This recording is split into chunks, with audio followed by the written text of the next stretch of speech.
Hello, and welcome to part 2 on this video series on Cribbage, a complicated game.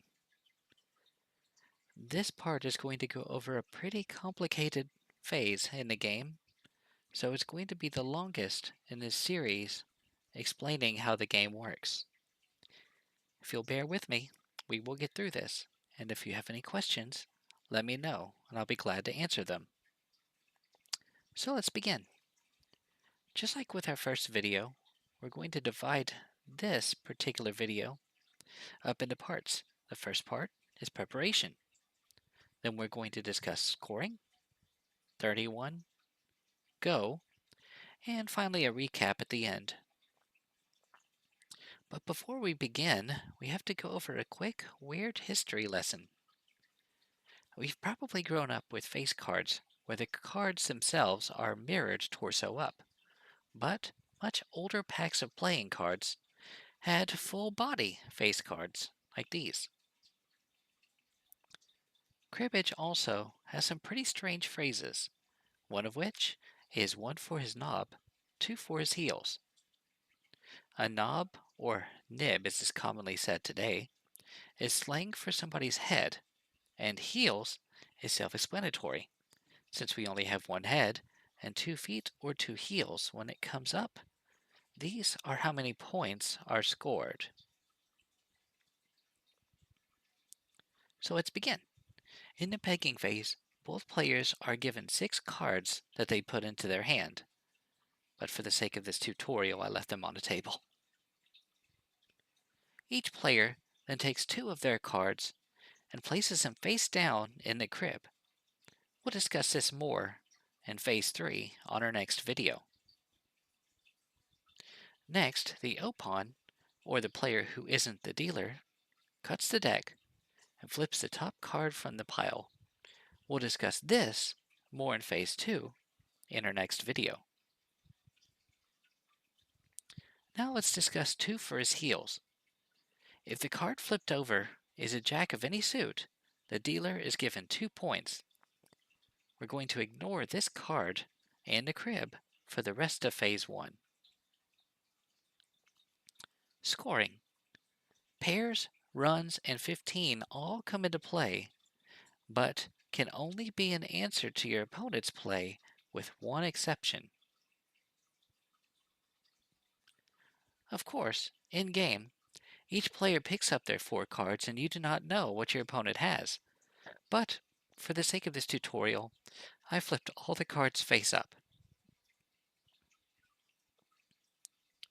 To actually begin the game, the opon places their first card.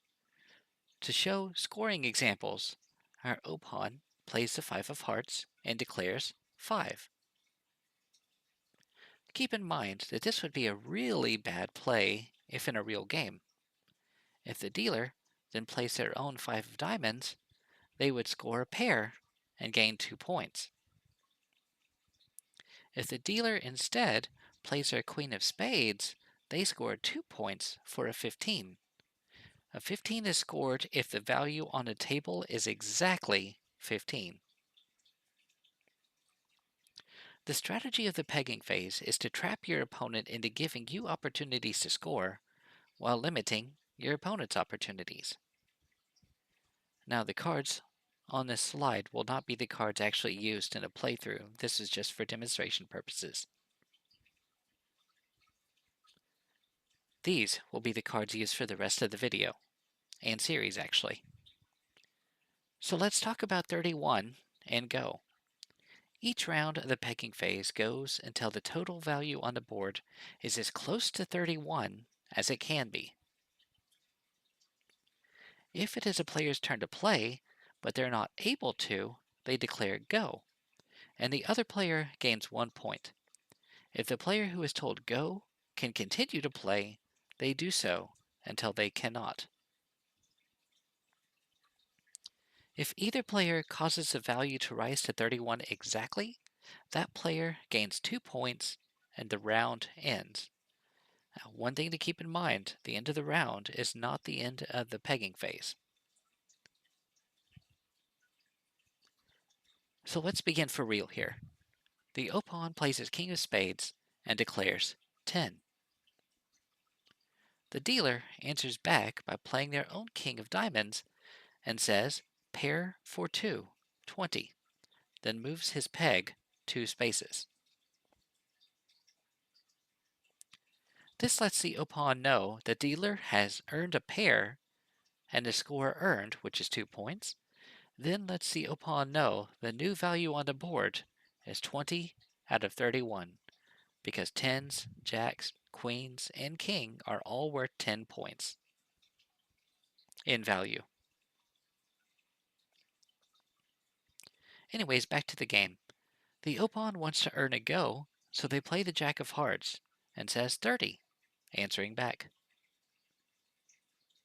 At first, you might think that this is a bad play because the dealer could play their own jack, right? That's incorrect because that would exceed 31. Instead, because the dealer cannot play, they say, go. The opon then says, go for 1, and scores 1 point. Since the opon also cannot play, this round is over. All the cards played so far no longer count for scoring in this phase. The cards flipped sideways will show this. The next round begins. The value returns to 0 out of 31, and as the opon was the last to play, the dealer will now begin. They play a queen of clubs, and they say 10. The opon plays a 7 of diamonds, saying 17, and the dealer answers with a jack of diamonds, 27. This is another go, because if the opon player plays their 6, that would be 33. Since they can't, the opon says go, and the dealer says go for 1. The score is now 3-1, with the dealer up 2. The opon is not able to play, but the dealer can, and plays his 2 of spades, 29. And that ends this round.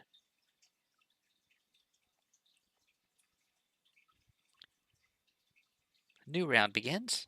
The opon then says, last card for 1, 6. Because the player who plays the last card of the pegging phase gains 1 point. As the total value on a table dropped to 0 again, this brings the board value to 6 out of 31. The final score for this phase is 3-2. So let's recap and end the video. As a reminder, the game ends immediately when a player reaches 121 points.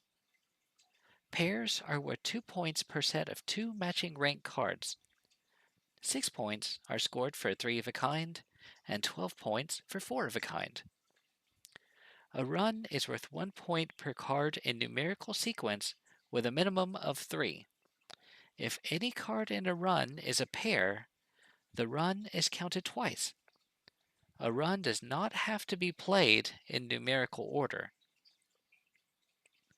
A 15 refers to the value on a table in phase 1, or a number of cards adding up to 15 in phases 2 and 3.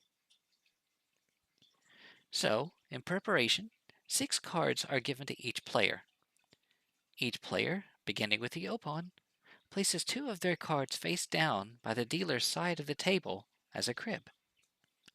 After the opon cuts the deck and places them back in any order, the top card is flipped face up, and if it's a jack, the dealer immediately gains 2 points for his heels.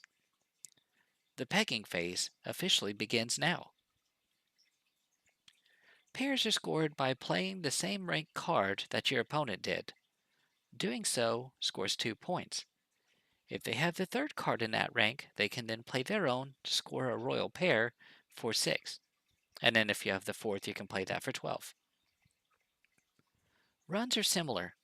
If the third card in numerical sequence going up or down is played, that player scores 3 points.